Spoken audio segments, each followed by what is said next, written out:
अल्हम्दुलिल्लाहि रब्बिल आलमीन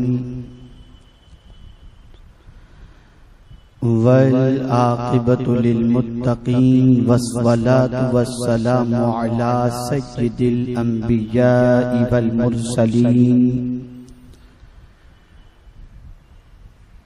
व अला आलिहि व अस्हाबिहि अत्तय्यिबीन अत्ताहिरीन अम्मा बअद।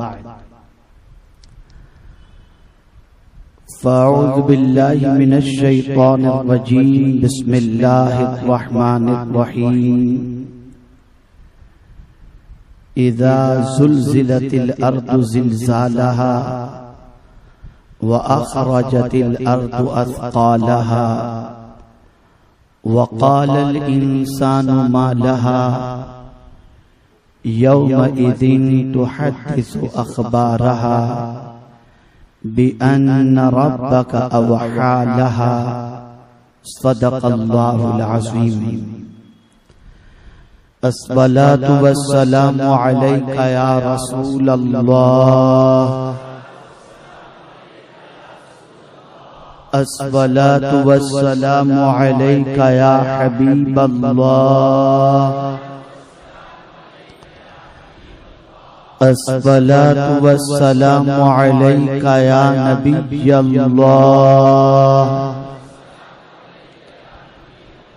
अस्सलातु वस्सलामु अलैका या नूरल्लाह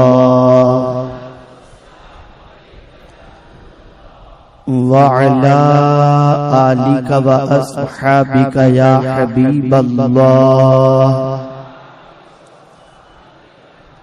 सल्लल्लाहु तआला अलैका वसल्लम। मेरे प्यारे आका सल्लल्लाहु तआला अलैहि वसल्लम के प्यारे दीवानों, जिन आयात की तिलावत का मैंने शर्फ हासिल किया, अल्लाह रब्बुल इज्जत जल्ल जलालहू उससे मुताल्लिक मुझे हक कहने और आप तमामी हजरात को हक सुनने की तौफीक अता फरमाए।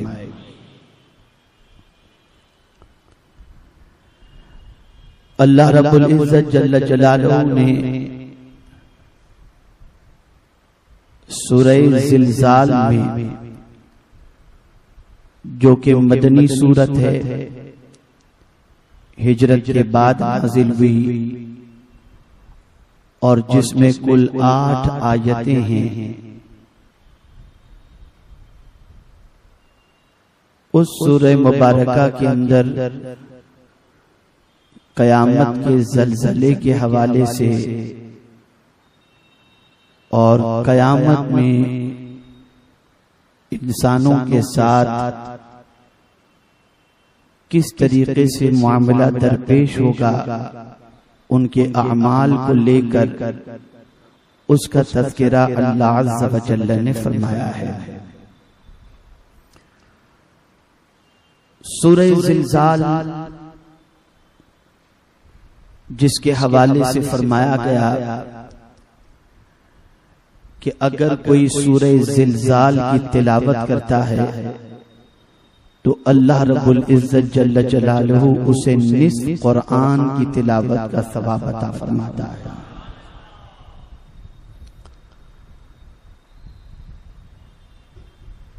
सय्यदना सिद्दीक़ अकबर रज़ियल्लाहु मौला तबारक व तआला अन्हु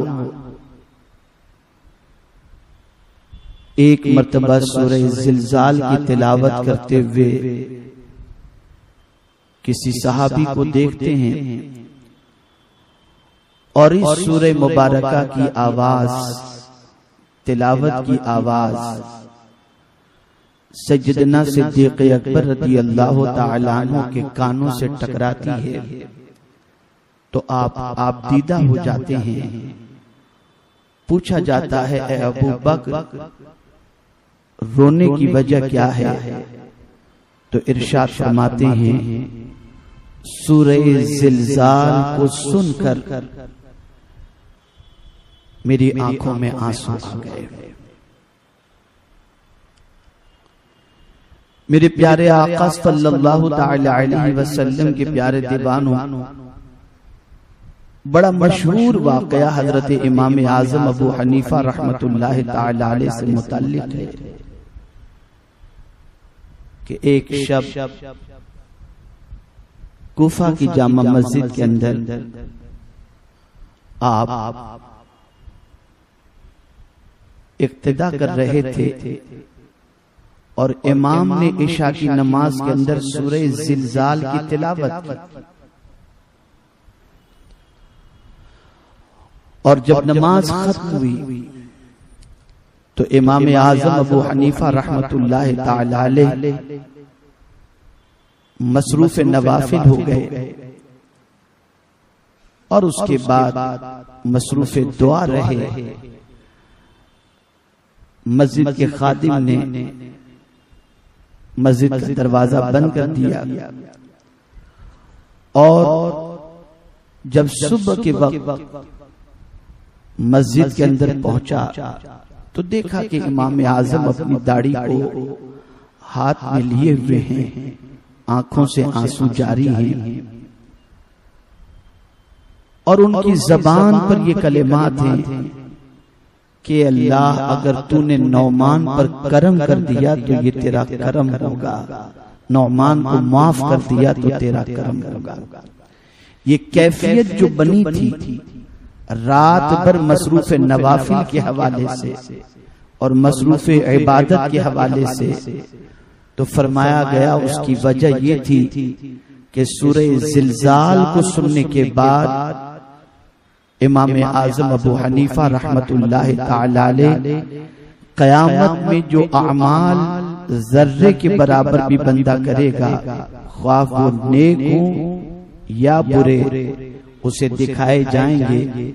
इस तसव्वुर की वजह से इमाम आजम ने पूरी रात इबादत के अंदर गुजार दी।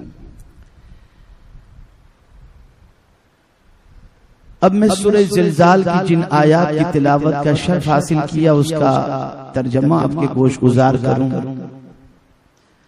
रब्बे कदीर जल्ल जलालहू इरशाद फरमाता है, इज़ा ज़ुलज़िलतिल अर्दु ज़िलज़ालहा, जब थरथराने लगेगी जमीन पूरी शिद्दत से,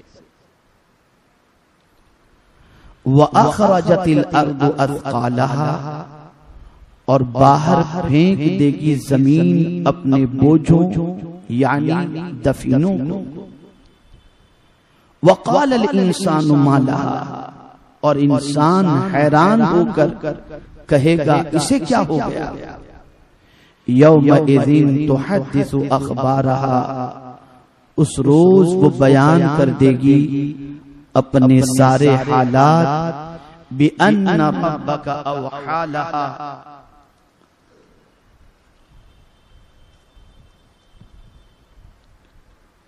आपके रब ने उसे यही हुक्म भेजा है। मेरे प्यारे आका सल्लल्लाहु ताला अलैहि वसल्लम के प्यारे दीवानों, क़यामत के वाक़े होने से पहले ज़लज़ला आएगा और ऐसा ज़लज़ला आएगा कि पूरी जमीन जो है, यानी ये न समझा जाए जैसा कि आप नेपाल में अभी ज़लज़ला आया और हिंदुस्तान के मुख्तलिफ इलाकों में भी ज़लज़लों के झटके महसूस किए गए, बस इस तरीके से चंद शहरों या इलाकों में ज़लज़ला आएगा, बल्कि नहीं, वो ज़लज़ला इतना शदीद तरीन होगा कि पूरी जमीन, जितनी भी जमीन है वो सारी जमीन हिला दी जाए और इतनी शिद्दत से जमीन के अंदर झटके पैदा होंगे कि जमीन के अंदर जितने भी दफीने, जितनी भी चीजें होंगी वो सब के सब बाहर निकल आएंगे, यहां तक कि मुर्दे बाहर निकल आएंगे, यहां तक कि जो कुछ जमीन के अंदर खजाने हैं वो सारे खजाने भी बाहर निकल आएंगे। लेकिन क़यामत के उस ज़लज़ले से पहले अल्लाह रब्बुल इज़्ज़त जल्ल जलालहू जमीन पर जो अभी जलजला नेपाल में आया, इस किस्म के कई जलजलों के झटके जमीन के ऊपर अल्लाह पैदा फरमाएगा। और दुनिया के इंसानों को यह बावर कराना मकसूद है कि ऐ दुनिया में बसने वाले इंसानों, एक तुम्हारा मंसूबा होता है और एक हम जो चाहें वो होता है। तुमने बनाए हुए मंसूबे, सुबह ये करेंगे, रात को ये करेंगे, कल ये करेंगे, औलाद के लिए इतना सब कुछ जमा कर रखेंगे, लेकिन बंदो तुम्हें नहीं मालूम कि मैंने तुम्हारी तकदीर के अंदर क्या लिखा है। जमीन हो या आसमान, सब कुछ मेरे कब्जे कुदरत में है। तुम हजार कुव्वतें, ताकत, ये सब कुछ सर्फ करके अपनी हिफाजत का इंतजाम करो, अपने सामान और अपनी चीजें और अपनी दौलत की हिफाजत का एहतमाम करो। लेकिन जब मैं अपनी कुव्वत के जलवे दिखाना चाहूंगा तो मुझे न घंटों की जरूरत लगती है, न मुझे महीनों की जरूरत लगती है, बल्कि एक हुक्म पर जमीन थरथराने लगती है। और उसके बाद तुम्हारे सारे मंसूबे सिर्फ यही नहीं कि मकानात मलबों के ढेर में तब्दील हो जाते हैं, बल्कि सुनो, तुम्हारे सारे मंसूबे भी इसी तरीके से ढेर होते तुम्हें दिखाई देंगे। जमीन पर जलजला कब आता है? पहली चीज तो ये समझें कि ये जमीन बहुत कीमती चीज का नाम है। और एक कायदे कुल्लिया आपको बता दूं, परमानेंट समझने के लिए एक चीज, एक नुक्ता, जिस चीज के अंदर अल्लाह अज़्ज़ व जल्ल ने फायदे ज्यादा रखे हों, उस चीज की बेअदबी का अंजाम भी अल्लाह ने बहुत सख्त रखा है। जिस काम का सवाब अल्लाह ने ज्यादा रखा है, उस काम के न करने पर अल्लाह ने अजाब भी ज्यादा रखा है। मिसाल के तौर पर नमाज को ले लीजिए कि नमाज के बेशुमार फवाइद रखे गए। यहां तक फरमाया गया कि इकामत सलात का अगर कोई पाबंद है, नमाज कायम करने वाला अगर कोई बंदे मोमिन है, तो अल्लाह अज़्ज़ व जल उसकी नमाज को इस तरीके से बाअसर और मुअस्सिर बना देता है कि वही नमाज उसकी बेहयाई और बुरी बातों से रुकने का जरिया बन जाती है। और सबसे अहम चीज कि नमाज उसके अंदर एक ऐसी अदा अल्लाह ने रखी है, एक ऐसा अमल रखा है जिसकी बुनियाद पर बंदा खुदा से करीब हो जाता है। यानी सजदा, इधर बंदा सजदे में गया, इधर मौला के कुर्ब की दौलत से मालामाल हो गया। तो जब नमाज की इतनी अजमत रखी गई, नमाज पढ़ने वाले के हवाले से फजाइल बयान किए गए, तो आपको मालूम है कि जिस तरीके से फज्र की नमाज जिसने अदा की और जोहर के इंतजार में रहा, तो फज्र और जोहर के दरमियान जो वक्त उसका गुजरा, उस वक्त में अगर उसकी मौत वाक़ई हो गई कि वो बंदा मुंतजिर था कि जोहर का वक्त आए और मैं जोहर की नमाज अदा करूं, तो उस इंतजार में लगे रहने वाले बंदे की मौत पर अल्लाह उसे शहादत का मर्तबा अता फरमाता है। इस वक्त मेरा मौजू नमाज नहीं है, लेकिन बताना एक कायदे कुल्लिया बताना मकसूद। जिस अमल का सवाब ज्यादा, उसके तर्क का गुनाह भी ज्यादा। तो इसी तरीके से अगर कोई नमाज तर्क करे तो उसका नाम जहन्नम के दरवाजे पर लिख दिया जाता है। आप जानते हैं रोजा माह रमजान का ये मोमिनीन पर फर्ज है, इससे बंदा मुत्तकी बनता है। लेकिन अगर कोई शख्स रोजे को तर्क करे, माह रमजान का जो फर्ज रोजा है, तो उसका अजाब भी सख्त तरीन रखा है। इसी तरीके से आप गौर करते चले जाएं और सोचते चले जाएं तो आपको ये बात अच्छी तरीके से समझ में आ जाएगी कि जिस काम का अज अल्लाह ने ज्यादा रखा है, उस काम के तर्क पर अल्लाह ने वईद भी बड़ी रखी है और अजाब भी बड़ा रखा है। अब सवाल ये पैदा होता है कि ये जमीन क्या कोई मामूली नेमत है? क्या कोई छोटी नेमत है? क्या कोई हल्की फुल्की नेमत है?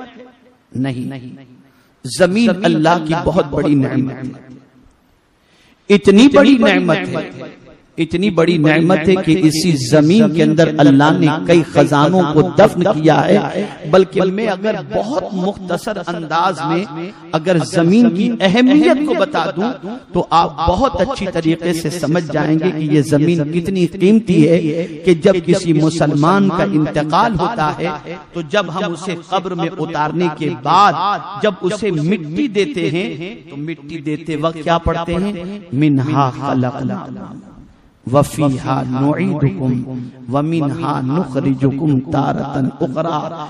इसी से हमने मिन्हा खलक़नाकुम, अल्लाह फरमाता है हमने तुमको इसी से पैदा किया, तुम इसी की तरफ लौटाए जाओगे और फिर तुम इसी से उठाए जाओगे।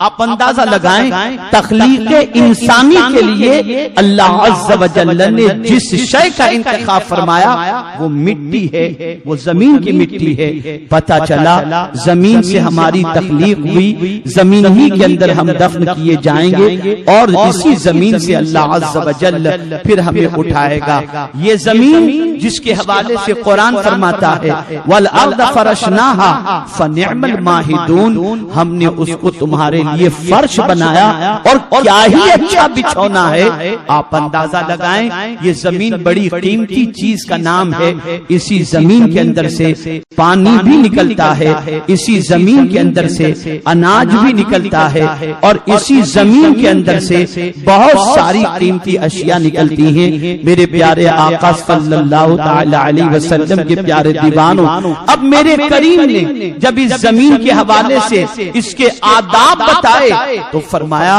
वला तमशी फिल अर्दि मरहा, जमीन पर अकड़ कर मत चलो। मेरे प्यारे आका सल्लल्लाहु ताला अलैहि वसल्लम के प्यारे दीवानों, एक तरफ तो हमें फरमाया गया जमीन पर अकड़ कर मत चलो और दूसरी तरफ अपने उन बंदों के हवाले से फरमाया जो उसके खास बंदे हैं कि वो जब जमीन पर चलते हैं तो कैसे चलते हैं।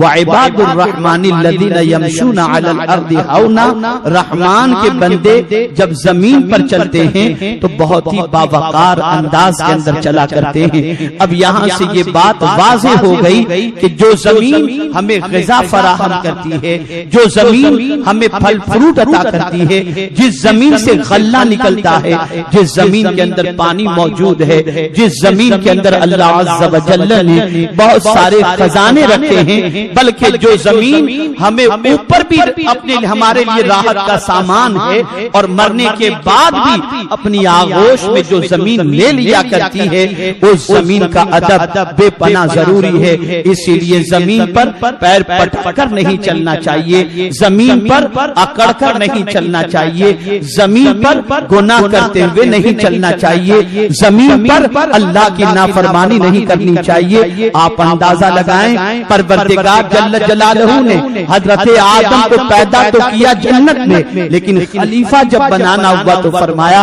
इन्नी जाइलुन फिल अर्दि खलीफा, कि बेशक मैं जमीन पर अपना खलीफा बनाने वाला हूँ। पता ये चला कि जमीन अल्लाह की बहुत कीमती नेमत है, बहुत अजीम नेमत है। एक हदीस की रोशनी में आप जमीन की अहमियत को समझें कि रसूल गिरामी वक़ार सल्लल्लाहु अलैहि वसल्लम के सदक़े में अल्लाह अज़्ज़ व जल्ल ने मोमिनीन के लिए कितना करम फरमाया कि मुस्तफा जान रहमत सल्लल्लाहु अलैहि वसल्लम फरमाते हैं कि अल्लाह अज़्ज़ व जल्ल ने बहुत सारी खुसूसियात मुझे अता फरमाई। उन खुसूसियात में से एक खुसूसियत ये भी है कि अल्लाह ने मेरे लिए सारी जमीन को मस्जिद बना दिया। पता ये चला कि ये जमीन सजदे की जगह है, ये जमीन अल्लाह अज़्ज़ व जल्ल की बारगाह में सर झुकाने की जगह है। मेरे प्यारे आका सल्लल्लाहु अलैहि वसल्लम के प्यारे दीवानों, जमीन जमीन भी बराबर नहीं है, इसको अच्छी तरीके से याद रखें। एक ये भी अल्लाह का घर है जहां आप और हम मौजूद हैं, मस्जिद इस्माइल अभी मस्जिद में, इसे भी मस्जिद कहते हैं और मस्जिद हराम को भी मस्जिद कहते हैं। लेकिन मेरे प्यारे आका के प्यारे दीवानों, यहाँ नमाज पढ़े 1 गुना सवाब, मस्जिद हराम के अंदर पढ़े तो 1 लाख गुना सवाब अल्लाह अता फरमाता है। तो जमीन जमीन भी बराबर नहीं है। मस्जिद नबवी शरीफ के अंदर नमाज पढ़े 50,000 रकात का सवाब अल्लाह अता फरमाए। पता ये चला हर जमीन जमीन बराबर नहीं है। आप देखते होंगे इसी हिंदुस्तान के अंदर आप रहते हैं, इसी मुंबई शहर में आप रहते हैं, माहिम धारावी में आप चले जाएं, वहाँ की जमीन की कीमत अलग होगी। कफरेट पे चले जाएं, वहाँ जमीन की कीमत अलग होगी। जमीन तो बज़ाहिर इक्वल नजर आती है, जमीन बज़ाहिर पत्थरों की नजर आती है, मिट्टी की नजर आती है, लेकिन मेरे प्यारे आका सल्लल्लाहु अलैहि वसल्लम के प्यारे दीवानों, एक ही शहर के मुख्तलिफ इलाकों की जमीन की कीमत मुख्तलिफ नजर आ रही है। उसकी कई वजूहात हैं, कई असबाब हैं, लेकिन मेरे प्यारे आका सल्लल्लाहु अलैहि वसल्लम के प्यारे दीवानों, रुए जमीन आप देखें, दुनिया की सारी जमीन इक्वल नहीं है। कुछ जमीनें बंजर भी हुआ करती हैं, किसी जमीन से खेत, किसी जमीन पर जो है खेती बाड़ी की जाती है, वहां से गल्ला निकलता है, किसी जमीन के अंदर पानी होता है, किसी जमीन के अंदर 200 फीट तक पानी नजर नहीं आता। ये सारी चीजें आपको जमीन के अंदर नजर आएंगी और जमीन के हवाले से नजर आएंगी। मैं ये बात आपके सामने इसलिए अर्ज कर रहा हूँ ताकि आप महसूस कर सकें कि जमीन कितनी कीमती चीज है और जमीन को अल्लाह अज़्ज़ व जल्ल ने कितना हमारे लिए फायदेमंद बनाया है। इसी तरीके से आप देखें कि जमीन पर ज़लज़ला कब आता है और कयामत वाक़ई जब होगी और कयामत के वक़ूअ से पहले जो सूर फूंकी जाएगी और उस वक्त जो ज़लज़ला आएगा, उसकी वजूहात भी कयामत के हवाले से तो है, लेकिन ये सिचुएशन कब बनेगी, ये कैफियत कब बनेगी, तो आइए मैं आपको बताऊं। आला हज़रत अज़ीमुल बरकत इमाम इश्क व मोहब्बत इमाम अहमद रज़ा खां मुहद्दिस बरेलवी अलैहि रहमत व रिज़वान ने फतावा रज़विया शरीफ के अंदर फरमाया कि ज़लज़ला कब आता है, तो आला हज़रत फरमाते हैं जब गुनाह कसरत से हो तब ज़लज़ला आता है। और उसके बाद आला हज़रत एक आयत करीमा कोट करते हैं, मा असाबक मिन मुसीबतिन फबिमा कसबत अयदीकुम, तुम तक कोई मुसीबत नहीं पहुंचती मगर वही जो तुम्हारे हाथों की कमाई।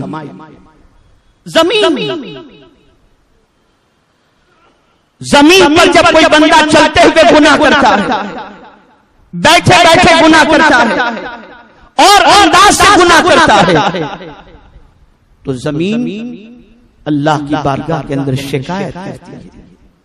जमीन बारगाह समदियत के अंदर गिरियोज़ारी करती है। जमीन अल्लाह अज़्ज़ व जल्ल की बारगाह के अंदर रोती है। यहां तक शरह सुदूर के अंदर अल्लामा जलालुद्दीन सुयूती रहमतुल्लाह तआला अलैहि ने फरमाया, जिस जमीन के ऊपर बंदा गुनाह करता है, जब उस गुनाह करने वाले बंदे का इंतकाल होता है तो जमीन कहते हैं मेरे मौला तेरा शुक्र है कि नाफरमान बंदे को तूने उठा लिया। और अगर कोई बंदा जमीन पर नेकी करता है और जब उसका इंतकाल होता है तो जमीन 40 रोज रोती रहती है, हे अल्लाह तेरा कितना नेक बंदा था कि जब मुझ पर बैठता था तो तेरा जिक्र करता था, तेरी बारगाह में सर झुकाता था, तिलावत करता था, तेरी याद के अंदर मसरूफ रहा करता था। मेरे प्यारे आका सल्लल्लाहु तआला अलैहि वसल्लम के प्यारे दीवानों, आला हज़रत अज़ीमुल बरकत इमाम इश्क व मोहब्बत ने फरमाया, जमीन पर ज़लज़ला उस वक्त आता है जब गुनाह बढ़ जाते हैं, गुनाह कसरत से होने लगते हैं।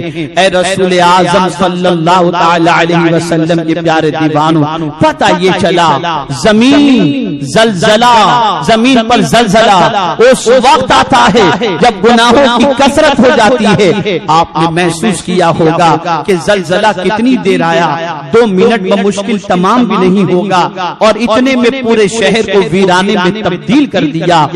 हजारों इंसान मलबे के ढेर के साथ साथ मौत की वादियों से गुजरने लगे, और लाखों इंसान अपने ख्वाब को चकनाचूर होते हुए अपनी निगाहों के सामने उन्होंने देखा।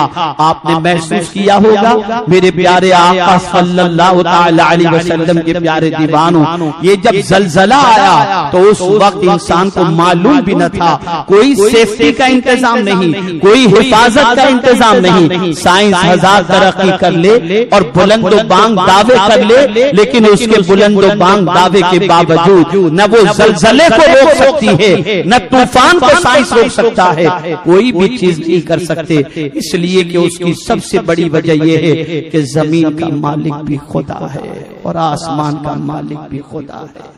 होता वही है जो मेरा मौला चाहता है, और होगा वही जो मेरा मौला चाहे। आइए मैं आपको बताऊं, मेरे प्यारे आका सल्लल्लाहु तआला अलैहि वसल्लम के प्यारे दीवानों,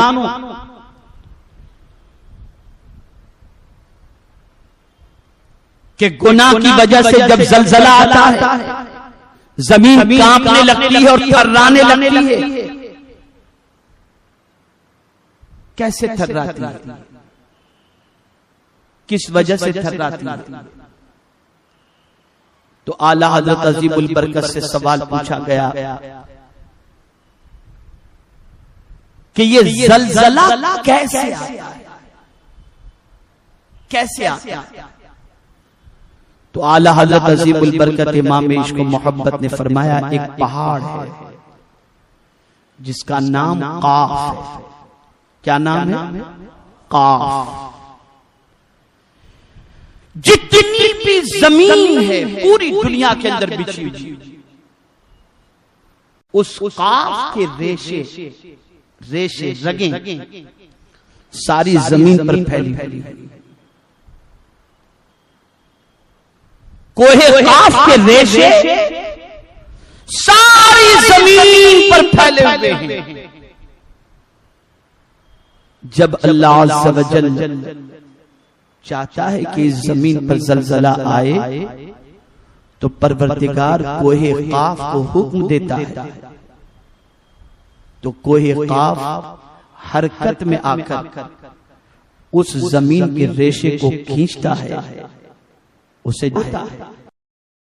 उसके झिंझोड़ने की वजह से जमीन के ऊपर ज़लज़ला आता है।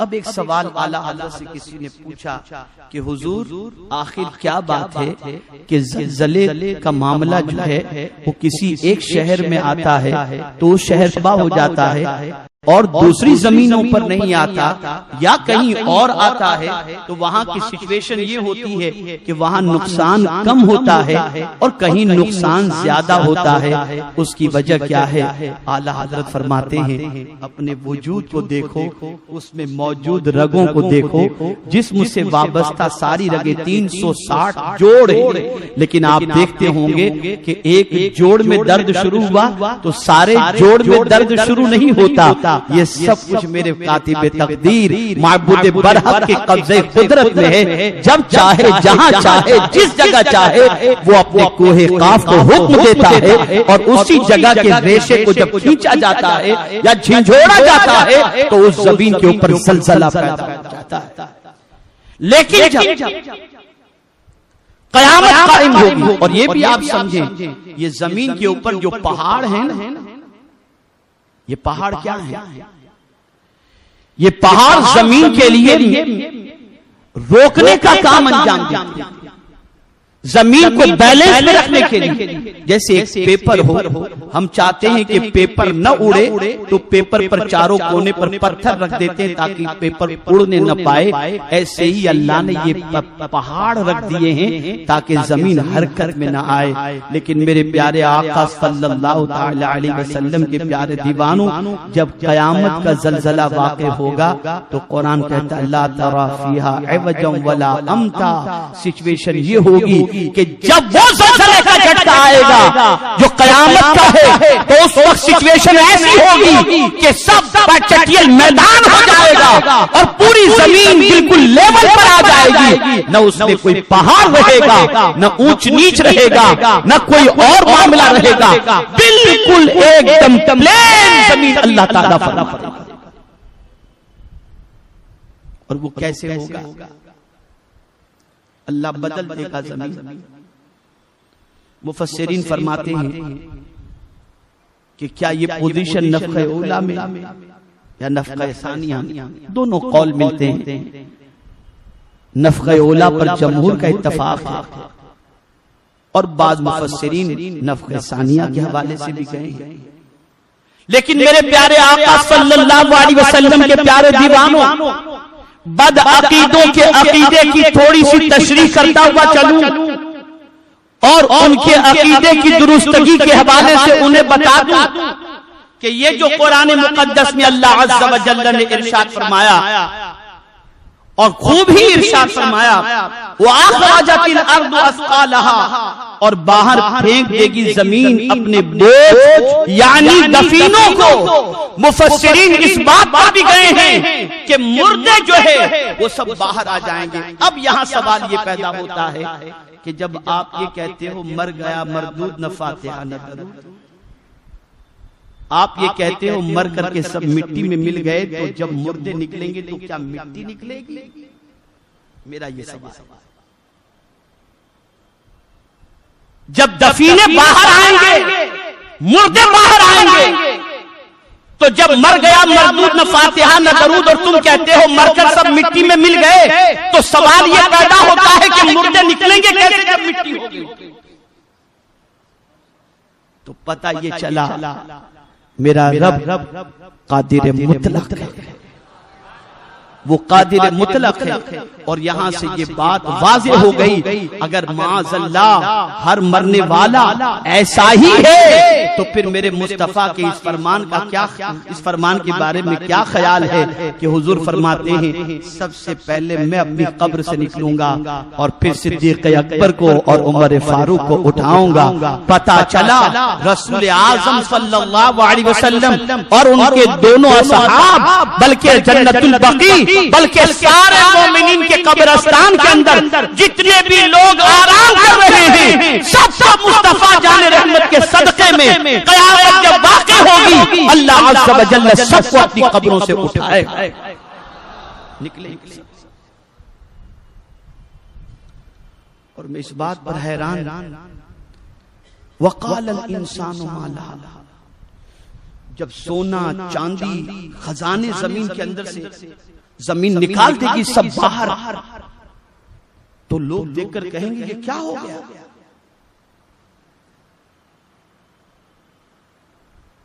ये क्या हो गया? और आपको हैरत होगी, मुफस्सिरीन फरमाते हैं कि उन खजानों को देखकर लोग उसको लेने की तमन्ना नहीं करेंगे और कहेंगे कि इसी के लिए हम लड़ते थे, इसी को पाने के लिए कोशिश करते थे। लेकिन वो वक्त ऐसा होगा कि किसी को उस खजाने की तरफ तवज्जो नहीं होगी और काफिर सोचेगा ये क्या है? इस तरह से जमीन का थर्राना, इस तरीके से जमीन का अपने अंदर से दफीनों को निकालना, ये क्या है? लेकिन कुर्बान जाइए, काफिर इस तरीके से सोचने पर मजबूर तो होगा, लेकिन मोमिन कहेगा ये वही है जिसकी खबर कुरान ने दी थी और मुस्तफा जाने रहमत ने अता फरमाया। मोमिन अब यहां इसके बाद वाली आयत को मैं ज़लज़ले का रीजन थोड़ा सा उसकी वजह से उससे मुताल्लिक आपको पेश करूं। अब आप देखिए ना, इब्तिदा हो रही है इज़ा ज़ुलज़िलतिल अर्दु ज़िलज़ालहा व अख़रजतिल अर्दु अथक़ालहा व क़ालल इंसानु मा लहा। यहां तक की कैफियत ज़लज़ले की बता दी कि जब ज़लज़ला होगा आएगा तो क्या होगा, जमीन से दफीने निकलेंगे, जमीन सबको बाहर फेंक देगी, दफीने बाहर फेंक देंगे, लोग देखकर कहेंगे लेकिन उसके बाद क्या होगा। तो अब कुरान कहता है यौमा इज़िन तुहद्दिसु अख़बारहा, उस रोज वो बयान कर देगी अपने सारे हालात, यानी जमीन। हजरत अबू हुरैरा रज़ियल्लाहु ताला अन्हु हुजूर सल्लल्लाहु ताला अलैहि वसल्लम से इस आयत की तफसीर दरियाफ्त फरमाते हैं कि हुजूर इस आयत से क्या मुराद है।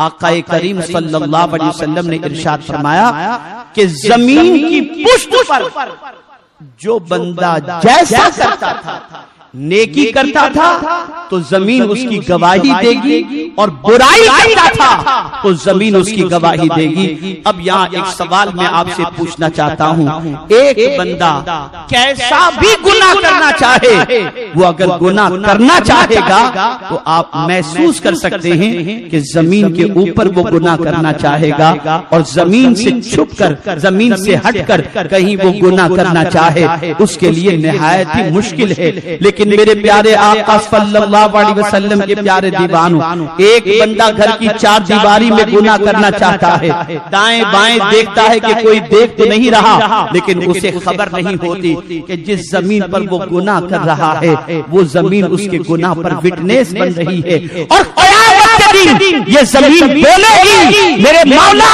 इसने मुझ पर ये नेकी की थी और इसने मुझ पर ये गुनाह किया था। जमीन बोलेगी। यहां अब सवाल कायम होता है कि ज़बाने हाल से बोलेगी या ज़बाने क़ाल से। तो दोनों चीजें मुराद है। आप ये न समझना कि अल्लाह जमीन को बोलने की कुव्वत नहीं देता, जमीन भी बोलती है और सुनने वाले सुनते हैं, और कभी अल्लाह सुनाता है तो सिर्फ ऐसा नहीं कि नबी को सुनाता है, गैर नबी को भी जमीन की मिट्टी बोलती है, सुनाता। क्या आपको नहीं मालूम अबू जहल के हाथों में कंकरियों ने ही तो कलमा पढ़ा था। वो कंकरियां जो अबू जहल की मुट्ठी में थी, हुजूर ने जब कंकरियों से कहा कि बता दो मैं कौन हूं, तो आखिर वो जमीन की जिन्स से ही तो थी। और जब उन्होंने कलेमे शहादत पढ़ा तो काफिर ने जमीन की मिट्टी की आवाज को सुना या नहीं सुना। तो ये मेरे करीम की शान है, जिसे चाहे कुव्वत गोयाई अता फरमा दे। तो मुफस्सिरीन फरमाते हैं कि जमीन भी बोलेगी और इस तरह से बोलेगी कि सुनने वाले सुन ले। और ये बात याद रखो, एक अहम नुक्ता में अर्ज करता हूं, और वो ये है कि अल्लाह के नेक बंदों के एवज के अंदर अल्लाह ताला हिलती हुई जमीन को भी रोक दिया करता है। जैसा आक़ाए करीम सल्लल्लाहु ताला अलैहि वसल्लम पहाड़ पर जब तशरीफ ले गए तो पहाड़ वज्द में आया, तो सरकार ने पहाड़ को ठोकर इरशाद फरमाया तुझ पर एक नबी, एक सिद्दीक और 2 शहीद मौजूद हैं, रुक जा। इतना कहना था कि पहाड़ रुक गया। मेरे प्यारे आका सल्लल्लाहु ताला अलैहि वसल्लम के प्यारे दीवानों, तो 2 चीजें आपको आज ज़हन के अंदर बिठानी है, 2 चीजों को।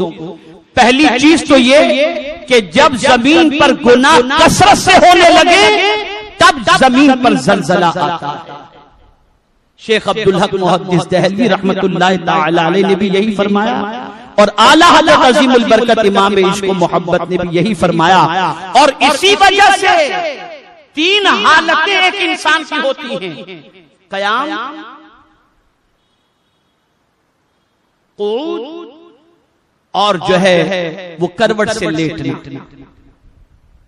या खड़ा होता है, या बंदा बैठा होता है, या लेटा होता है, यही 3 हालतें बंदे की होती हैं। इसीलिए कुरान में जब अल्लाह अज़्ज़ व जल्ल के खास बंदों का तज़किरा फरमाया तो क्या कहा, अल्लज़ीना यज़कुरून अल्लाह क़ियामा व क़ुऊदा व अला जुनूबिहिम। अल्लाह के नेक बंदों का हाल ये होता है कि वो खड़े होते हैं तो भी अल्लाह का जिक्र करते हैं, बैठते हैं तो भी अल्लाह का जिक्र करते हैं, और करवट लेते हैं तो भी अल्लाह का जिक्र किया करते हैं। ये अल्लाह के नेक बंदों की सिचुएशन है। मेरे प्यारे आका सल्लल्लाहु तआला अलैहि वसल्लम के प्यारे दीवानों, तो होता क्या है, उन नेक बंदों के अल्लाह के जिक्र के एवज के अंदर अल्लाह उस जमीन को उनकी मिल्कियत कर दिया। जैसा कि हिंदुस्तान के शहंशाह ख्वाजा मुइनुद्दीन चिश्ती रहमतुल्लाह तआला जमीन ही से तो निकाला जा रहा था। यही तो कहा गया था कि यहाँ हमारे ऊंट के बैठने की जगह है, आप तशरीफ ले जाएं। यही तो कहा गया था, हटाया ही तो जा रहा था जमीन, बाबा कहीं और चले जाओ। लेकिन सवाल ये पैदा होता है, आए थे इस धरती पर तो बैठने की जगह के लिए भी मसला था, लेकिन आज जब अपनी कब्र में आराम कर रहे हैं तो पूरा हिंदुस्तान ख्वाजा का कहलाया जा रहा है। कैसे बना? क्या खरीदा था उन्होंने? खरीदा था उन्होंने? नहीं। कुरान अन्नल अर्द यरिसुहा इबादियस सालिहून, बेशक जमीन का हम उसको वारिस बनाते हैं जो नेक हैं, जो नेकी करते हैं अल्लाह उनको जमीन का वारिस बना दिया करता है। तो मेरे प्यारे आका सल्लल्लाहु तआला अलैहि वसल्लम के प्यारे दीवानों, आज आप देखें, मुसलमानों को देखें या गुनाहों के अड्डों को देखें या बदकिरदारी के मराकिज को देखें, बल्कि अगर मैं ये कहूं तो गुनाह के अड्डों को छोड़ दो, बदकिरदारी के मराकिज को छोड़ दो, इल्ला माशाअल्लाह आज कौन सा घर ऐसा है, बल्कि कौन सी जगह ऐसी है जहां पर आज गुनाहों के मनाजिर न देखे जाते हो, दीवार गुनाहों की आवाज न सुनती हो, बल्कि दरो दीवार भी गुनाह पर गवाह, जमीन भी गुनाह पर गवाह, छत भी गुनाह पर गवाह, हाथ भी गुनाह पर गवाह, पैर भी गुनाह पर गवाह। जब इंसान जमीन को गुनाहों से भर दिया करता है तो कोहे काफ को हुक्म होता है, ऐ कोहे काफ जरा रेशे को खींचो। जब वो खींचता है तो जमीन पर जलजला पैदा होता है और बंदे को बता दिया जाता है, ऐ बंदो तुम सुनो, गुनाहों के हवाले से अपने गुनाहों से अपने आप को रोको। ये न समझना कि तुम कहीं भी गुनाह करो तुम्हारा मालिक नहीं कुछ कर सकता या तुम्हारा मालिक नहीं देख रहा, बल्कि पालनहारे हकीकी कादिर मुतलक है, जमीन का भी मालिक वही है, वो जमीन को हुक्म देगा, जमीन तुम्हें पकड़ लेगी। मेरे प्यारे आका सल्लल्लाहु तआला अलैहि वसल्लम के प्यारे दीवानों, लेकिन किसी जमीन से अल्लाह अगर अज़ाब को भी उठाता है, अल्लाह अज़्ज़ व जल अगर तकालीफ को दूर भी करता है तो उसकी वजह भी नेकियां हैं। इसीलिए आकाए करीम सल्लल्लाहु अलैहि वसल्लम ने इरशाद फरमाया कि जब कोई आलिम दीन किसी कब्रिस्तान के करीब से गुजर जाए तो अल्लाह 40 रोज के लिए उन कब्र वालों पर से अज़ाब को उठा लिया करता है। आज मैं आपको दावते फिक्र देता हूं, एक सवाल पूछना चाहता हूं, एक सवाल, हम में से कितने लोग ऐसे हैं जिनकी घर की दीवारें या जिनके घर की जमीन या जिनके घर की छत कुरान की तिलावत पर गवाही देती है? कितने घर ऐसे? सरकार ने फरमाया अपने घर को कब्रिस्तान न बनाओ, न बनाओ कब्रिस्तान। आज हर घर सिनेमा घर बन चुका है, हर घर इंटरनेट के जरिए अय्याशी और बदकिरदारी के मनाजिर का देखने वाला बन चुका है। आप मुझे बताओ, फिर ये मकानात न गिरेंगे तो क्या होगा? तबाही नहीं आएगी तो क्या होगा? जलजले नहीं आएंगे तो क्या होगा? तो अब क्या करना चाहिए? बस ये आखिरी बात, और ये एक ऐसी बात है कि अगर आज हम संभल गए तो बेड़ा पार। जो कह रहा हूं इसे जहन में महफूज कर। एक बुजुर्ग शहर से गुजर रहे थे। शहर वालों को आवाज देते हैं, लोगों अल्लाह से सुलह कर लो। आवाज लगाते पब्लिक को, बाजार के अंदर आवाज लगाकर कहते, लोगों अल्लाह से सुलह कर लो, अल्लाह से सुलह कर लो, अल्लाह से कंप्रोमाइज कर लो। एक साहब बुजुर्ग के पास पहुंचे, हुजूर ये जो आप कह रहे हैं लोगों अल्लाह से सुलह कर लो, क्या मकसद? इरशाद फरमाते हैं, आज मौला राजी है इस बात पर कि गुनाह करने वाला बंदा अगर मुझसे तौबा कर ले तो मैं उसके गुनाहों को माफ करूंगा। वो माफ करने के लिए तैयार है, शर्त यह है कि बंदा गुनाहों से तौबा कर ले। लेकिन मैं आवाज लगा रहा हूं कि बंदो सुलह कर लो, यानी तौबा कर लो ताकि मौला तुम्हें माफ फरमा दे। लेकिन बंदा तो तैयार नहीं, खुदा राजी तैयार है। खुदा माफ करने को तैयार है, लेकिन बंदा तौबा करने को तैयार नहीं। कुछ दिनों के बाद वही बुजुर्ग कब्रिस्तान में आवाज लगा रहे थे मुर्दों से, ए कब्र वालों अल्लाह से सुलह करो, अल्लाह से सुलह करो। वही साहब वहां पहुंच कहा, हुजूर आप कल तो बाजार में आवाज लगा रहे थे कि लोगों अल्लाह से सुलह कर लो, और आज कब्रिस्तान में आवाज लगा रहे हो कब्रिस्तान के मुर्दे क्या सुलह करेंगे, और क्या मतलब इससे कब्रिस्तान के मुर्दों को आवाज लगा। इरशाद फरमाते हैं कि बाजार में आवाज लगा रहा था कि लोगों अल्लाह से सुलह कर लो, तो मौला तो तैयार था सुलह करने के लिए, बंदे तैयार न थे। और आज कब्रिस्तान के मुर्दों को आवाज लगा रहा हूं तो मुर्दे तो सुलह करने के लिए तैयार हैं, आज खुदा तैयार नहीं।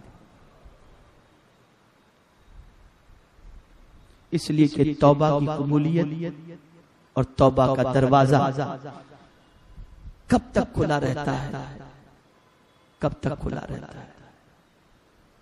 मौत के आखिरी वक्त तक। लेकिन मरने के बाद सब दरवाजे बंद हो जाते हैं। लोगों मैं भी तुमसे कहता हूं सुलह कर लो, सुलह कर लो अल्लाह से, तौबा करो। बहुत गुनाह हो चुके, जमीन का चप्पा चप्पा गुनाह पर गवाह है, जमीन के दरो दीवार गुनाह पर गवाह है। शायद ही कोई चप्पा घर का हो या रास्ते का। क्या ये सच नहीं है कि नौजवान रास्ते पर चलते हुए निगाहों को इधर उधर देखकर जमीन को उस गुनाह पर गवाह नहीं बना रहा? क्या गाने सुनते हुए चलकर जमीन को गुनाह पर गवाह नहीं बना रहा? ये जमीन जिसके अंदर जाना है ये बोलेगी, इसे कुव्वते गोयाई मेरा मौला अता फरमाएगा। और जमीन ही पर जलजला आया और जमीन ही के ऊपर जलजला आएगा। इसके जरिए परवरदिगार अपने बंदों को अलर्ट करना चाहता है, आगाह करना चाहता है। मेरे बंदो, जिस जमीन पर तुम जिंदगी के महल बनाते हो, मैं तुम्हारे महलों को पल के झपकते मलबों के ढेर में तब्दील कर दूंगा। जिन जमीनों पर तुम गुनाह करते हो, उसी जमीन के अंदर तुम्हें धंसा दूंगा और तुम्हें मोहलत तक नहीं मिलेगी और तुम अपने आप को बचा तक नहीं सकोगे। इससे पहले कि ये सब चीजें हो, अल्लाह की बारगाह में तौबा करो, रुजू करो, माफी मांगो और जमीन को नेकियों पर गवाह बनाओ। चलो तो अल्लाह का जिक्र करते हुए चलो, बैठो तो अल्लाह का जिक्र करते हुए बैठो, सो तो अल्लाह का जिक्र करते हुए सो, देखो तो अल्लाह की किताब को देखो। जब ये सारे काम हम करेंगे तो अल्लाह अज़्ज़ व जल जमीन को हमारे लिए बाइसे तकलीफ नहीं बल्कि बाइसे राहत बना देगा। ऐ रसूल आज़म सल्लल्लाहु अलैहि वसल्लम के दीवानों, तो जलजला गुनाहों की वजह से आता है। और जलजला कैसे आता है? कोहे क़ाफ की जो रेश रेशे सारी जमीन पर जो फैले हुए हैं, उनमें से जिस रेशे को कोहे काफ जुम्बिश देता है, वहीं पर जलजला आता है और एक झटके के अंदर पूरा शहर मलबे के ढेर में तब्दील हो जाता है। यहाँ फिर आपके ज़मीर को जगाते हुए मैं कहूँ, इतना बड़ा जलजला नेपाल में आया, कितनों ने उस जलजले के मनाजिर को देखकर तौबा की? मुझे बताओ, देखा लोगों ने?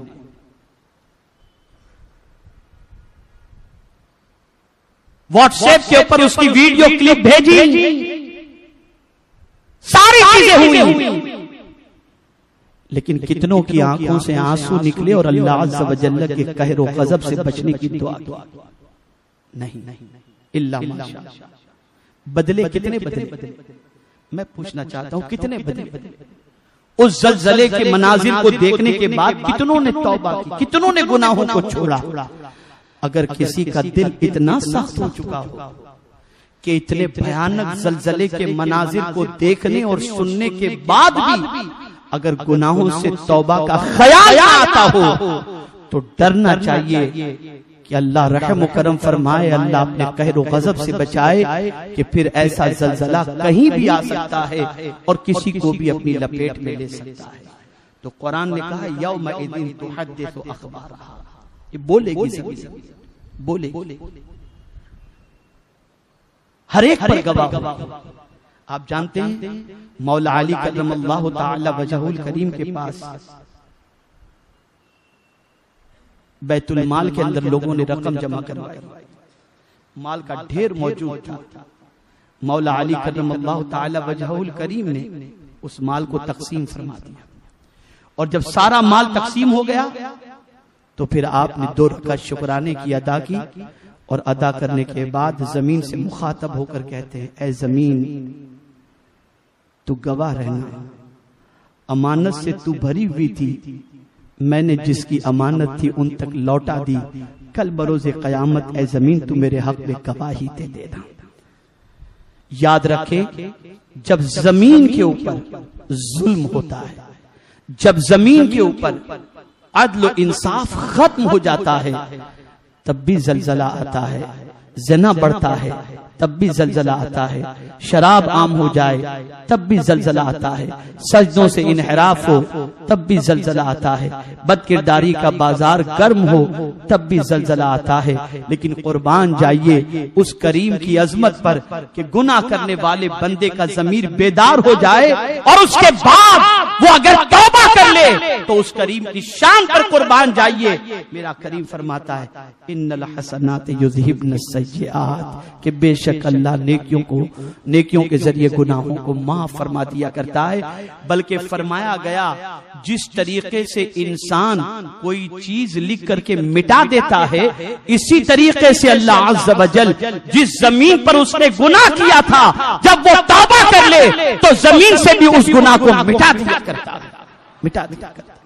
तो सच्ची तौबा करो, अल्लाह की बारगाह में रुजू करो, जैसा कि कुरान मुक़द्दस में रब ने फरमाया, व अनीबू इला रब्बिकुम व अस्लिमू लहु मिन क़ब्ल अन यअतियकुमुल अज़ाब सुम्मा ला तुनसरून। अल्लाह की तरफ लौटो, अल्लाह की तरफ लौटो, सर तस्लीम उसके सामने खम कर दो, झुका दो, उसकी इताअत के सामने अपना सर झुका दो। इससे पहले अंदाज देखिए,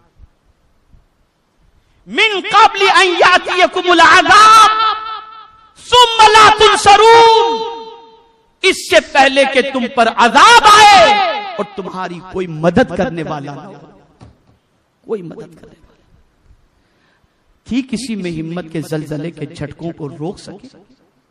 नहीं, किसी में हिम्मत, वो अजाब देना चाहे कोई नहीं रोक सकता, कोई मदद नहीं कर सकता।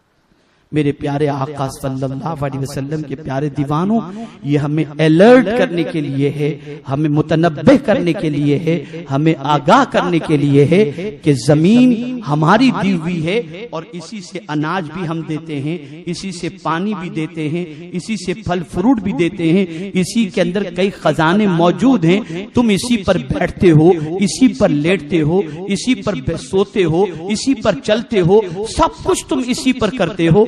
तो बस एक चीज का ख्याल रखना, जो भी करो नेकी करो, बुराई न करना, वरना हम हरकत दे देंगे, कोहे काफ को हुक्म दे देंगे और फिर जलजला आएगा और उसके बाद दुनिया की कोई ताकत तुम्हें नहीं बचा सकेगी। अल्लाह रब्बुल इज्जत जल्ल जलालहू आकाए करीम रऊफुर रहीम अलैहि तहियतु व तस्लीम के सदक़ो तुफैल हम सबको सच्ची तौबा की तौफीक नसीब फरमाए, गुनाहों को माफ फरमाए। हम चलें तो अल्लाह का जिक्र करते हुए, बैठें तो अल्लाह का जिक्र करते हुए, उठें तो अल्लाह का जिक्र करते हुए। और कोई एक आखिरी बात बड़ी प्यारी याद आ गई।